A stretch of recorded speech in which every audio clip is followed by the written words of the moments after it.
It's November 16th, 1999, and another remarkable event is about to be uncovered by Arion, Rebecca, and Olly, the Retrospectors.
It's safe to say that EuroDisneyland, now known as Disneyland Paris, had a pretty rocky start when back in April 1992 it flung open its doors to welcome 60,000 people to its grand opening and saw a trickle of just 25,000 people come through the door, presaging years of financial losses. So when on this day in 1995 the park reported its first annual profit, there really must have been much kind of mouse-eared celebration and, I presume, Scrooge McDuck money counting in the Disney halls of power.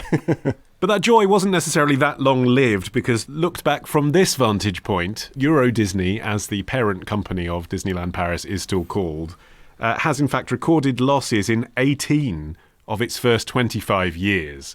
So it's fair to say that the park had not just a rocky start, but also a rocky middle as well, and hopefully not a rocky end, because it is a great place to visit. I've just been there on holiday. But I think it speaks to the ambition of the Disney company that they weren't prepared to cut corners on it. I mean, that's basically it, isn't it? They spent an enormous amount of money, so much more, so many multiples more than any other European corporation would ever spend on building a theme park, that it almost couldn't make money unless it was a massive blockbuster hit straight out the gates. Yeah, in fact, after just 2 years, in summer 1994, it had $3 billion worth of debt. If it's accumulated $3 billion worth of debt in 2 years, if you're looking at that graph, you're thinking, it really can't stay open that many more years before we're going to have to close it. But then they had this gigantic rebrand, which was rebranding it as Disneyland Paris, as it's known now. And then the real turning point came the following year, so 1995 where we are, when they opened Space Mountain. I think the thing that the Disney executives had underestimated was the fact that the things that made Disney World in the US so magical was that it had these European style castles, quaint villages, etc. Whereas when you open that in France, people are naturally less wowed and fascinated by being able to wander around a medieval style European village. You know, they can get that anywhere. And that was one of the main complaints from the first visitors, was that they're just, you know, from their point of view, there just weren't any attractions. Yeah, and I think that they had this sort of pan-European idea, like a really American take on what Europe was all about, which kind of coloured the difficulty in even selecting France as the place to put the thing in the first place. They'd considered Italy, Spain, and they thought about Britain. You're making this sound like a purely intellectual decision, Aaron. And then buckets of cash were thrown at them by the French government is the bit you're missing out. Well, there was that. You know, this is presented sometimes as like, oh, there was hostility from the French people towards Disneyland at this carbuncle that had been forced upon them. Well, the French government really desperately wanted the Disney Corporation to build there rather than in Spain. They gave them a tax break. They promised they'd build them a train line right into the park. And the thing that they had in their back pocket that even Spain didn't have with its kind of California-like weather was Paris, which, of course, is basically the world's biggest tourist destination anyway. So the thinking was, well, we've got all the visitors. What they'd underestimated is that if you're staying in Paris, you probably won't want to go and stay in a theme hotel down the road. You'll probably go for the day and then come back to your actual Parisian hotel, which is a bit of a flaw when you're building 10 hotels with your theme park. And this is a big problem with the sort of the finances that underpinned their original ideas, because they had this thought that they could do the same thing that they do in the US, where you go and, you don't just go for a day in the US. You get like a 3-day ticket or a week-long ticket, and people really do sort of set up camp in one location and then go to the parks, often plural, from there. But arguably with Paris on your front doorstep, you know, you've got this other theme park of a city already there to be competed with before you even go to Space Mountain. And actually, the Space Mountain that they built to try to do this massive brand revival years later was faster than the ones that they had elsewhere. And also, it's the only Space Mountain that goes upside down. It loops the loop. It cost $90 million. So at the time was the world's most expensive roller coaster. And they used a sort of Jules Verne theme. It's weird talking about this now in the past tense, because like I say, I was there just last week, and it is now, my heart sinks saying this, a Star Wars hyperspace mountain ride. Come on, guys. I love it. It's like just like putting different seasonal wreaths on your front door, isn't it? Then it's like, just to give it a little paint job. Look, now it's a Star Wars Space Mountain. You know. What have we bought? Okay. Oh yeah, Star Wars. Oh yeah, just call it Star Wars. I mean, it's an iconic ride. I can't believe that. Anyway, it worked. And people say that the thing that turned Disneyland around essentially was the 2 trains. Space Mountain, but also the SNCF station that opened at the gates of Disneyland finally being connected in this year to the Channel Tunnel. So Brits could get the Eurostar from London to Disneyland Paris in 3 hours, which is transformative, I can tell you, having just driven there in a day. And they also had another huge draw for the French, which was alcohol, which previously had not been served at any Disney resorts. And what I like is that they did this before they brought in Space Mountain. So people complaining there aren't enough attractions. And instead of building more attractions, they were like, you know what, maybe if people were drunk, they'd just be happier with what we have. So they ended up deciding that Disneyland Paris would be the first Disney resort that would serve alcohol. And actually now in the US resorts, you can buy alcohol with meals. But it was just one of several Disney rules that had to be broken in order to make Disneyland Paris a success. When they first opened, as many as 3,000 staff, which is a quarter of the total staff, quit in the first month after opening due to Disney's very stringent working conditions.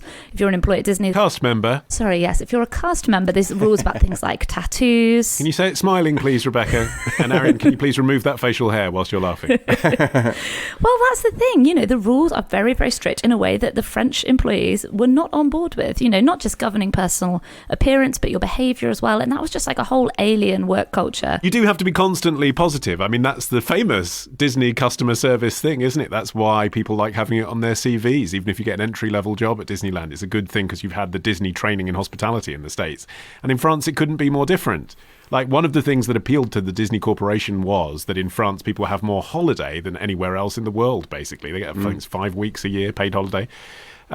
But the flip side of that is working conditions that they have also have unions. You know, when I was there was a strike going on just last week outside the Magic Kingdom. It was hilarious trying to watch Mickey being kept away by his minders so they couldn't get a shot with Mickey in it of people striking at the same time. Amazing.